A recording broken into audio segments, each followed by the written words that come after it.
Hey everyone, welcome back. Get comfortable, turn down the lights, and just relax. If you'd like to support the channel, you can subscribe and leave a like. Now, let's begin.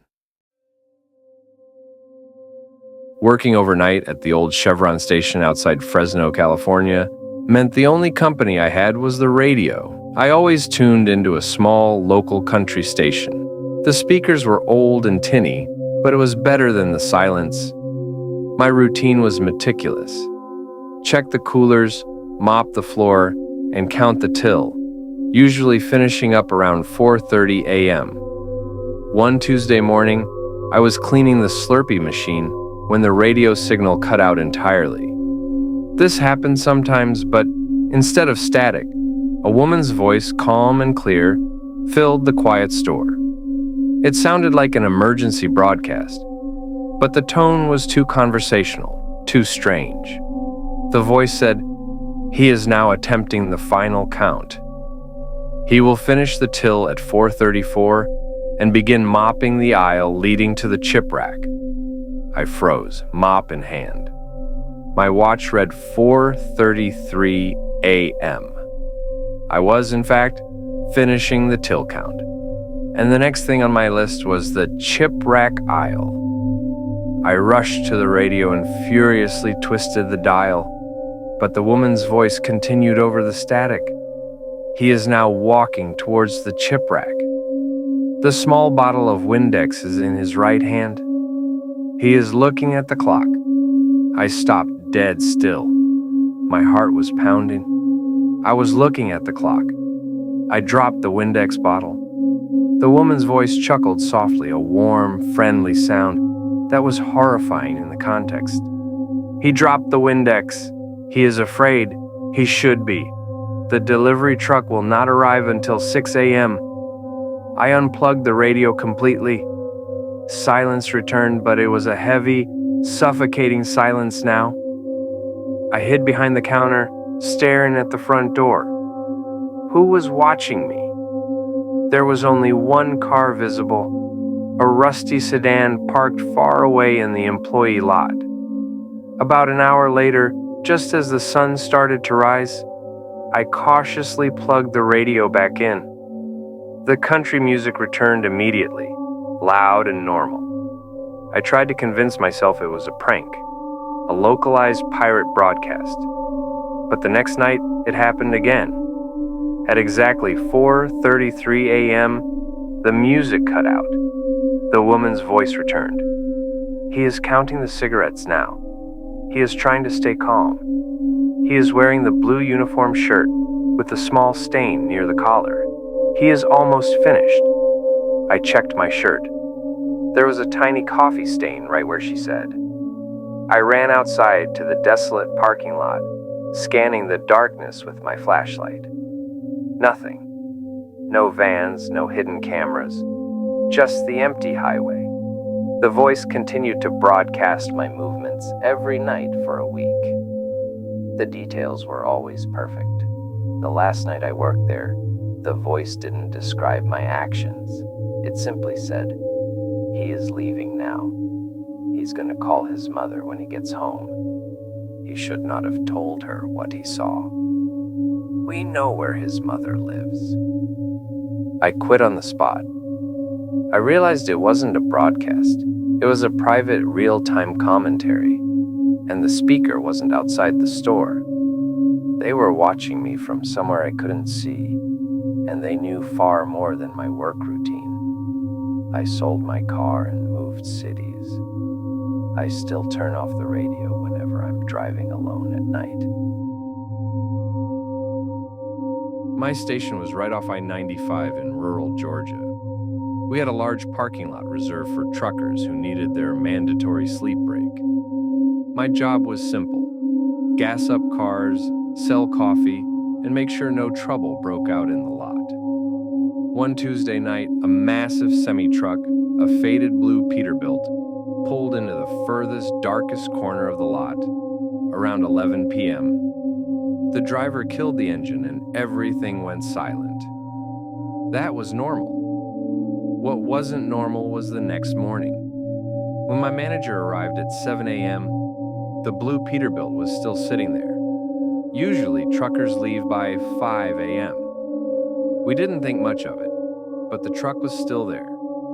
Tuesday night, Wednesday morning, and Wednesday night. It never moved. Its engine was off, the cab curtains were drawn tight, and no one ever got in or out. It was just an immense, silent steel shadow sitting in the corner of the lot. I started getting uneasy. Thursday night.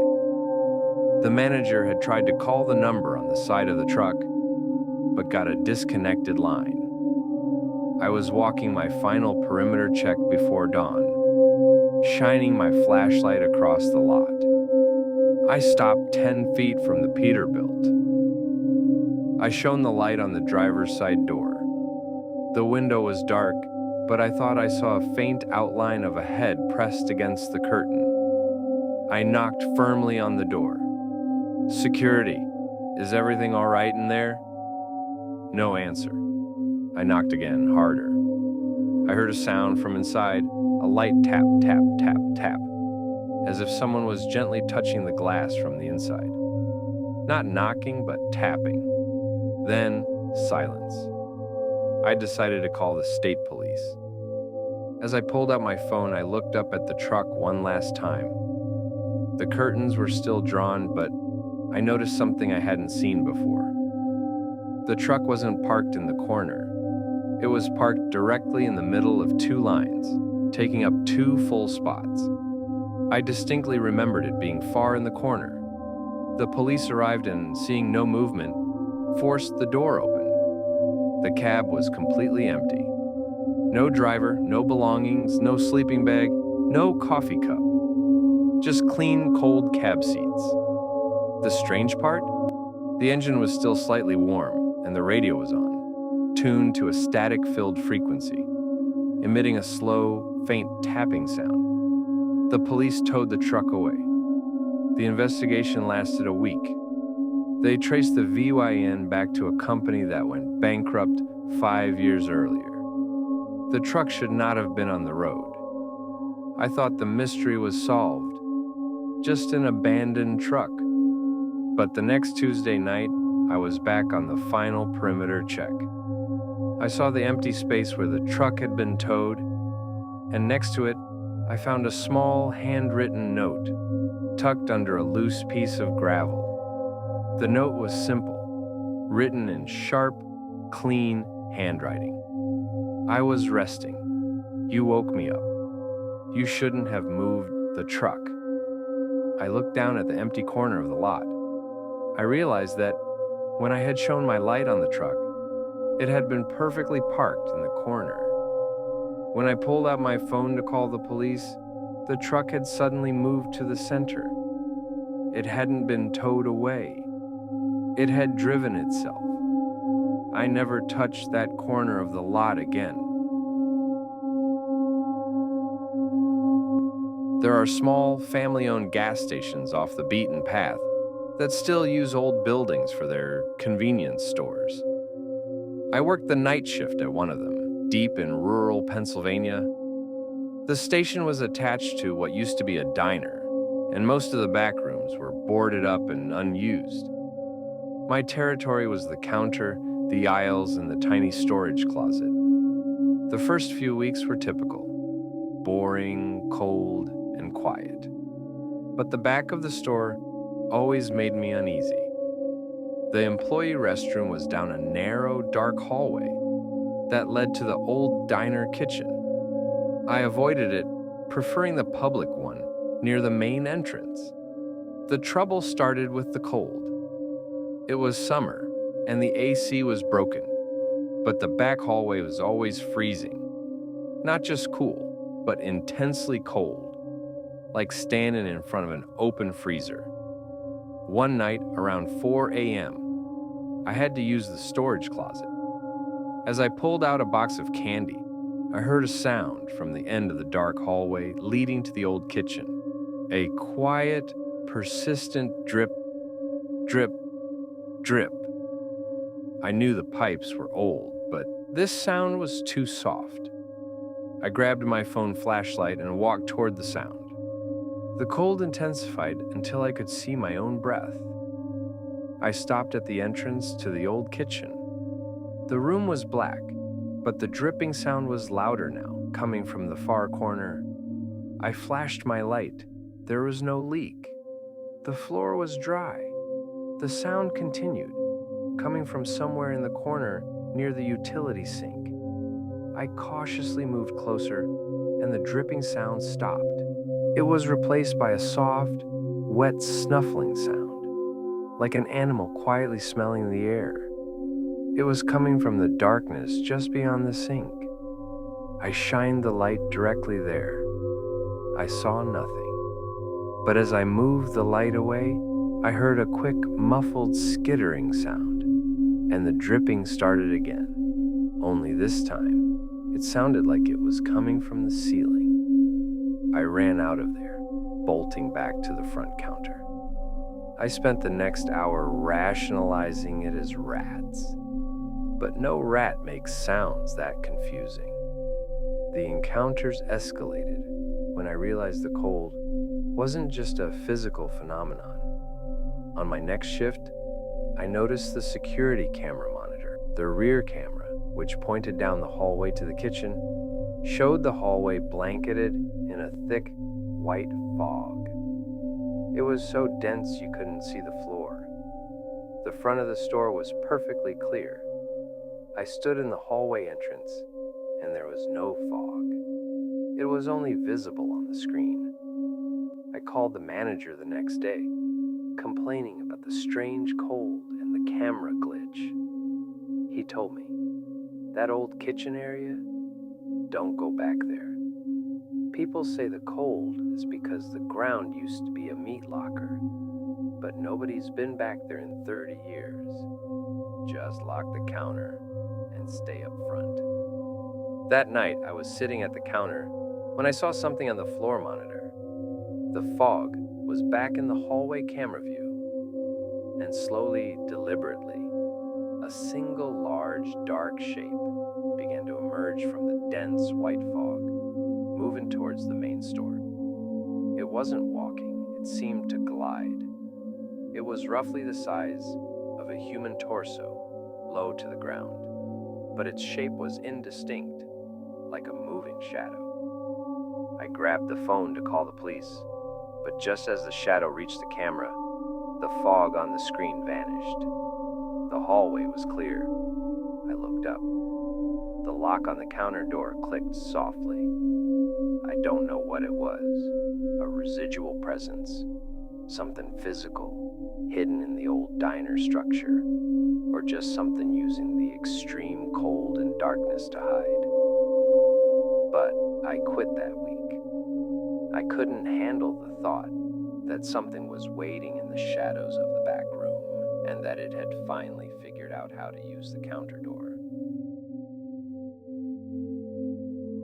Working the graveyard shift at the Last Chance gas station on Interstate 40 in New Mexico taught me one thing. People are weirdest when they think no one is watching.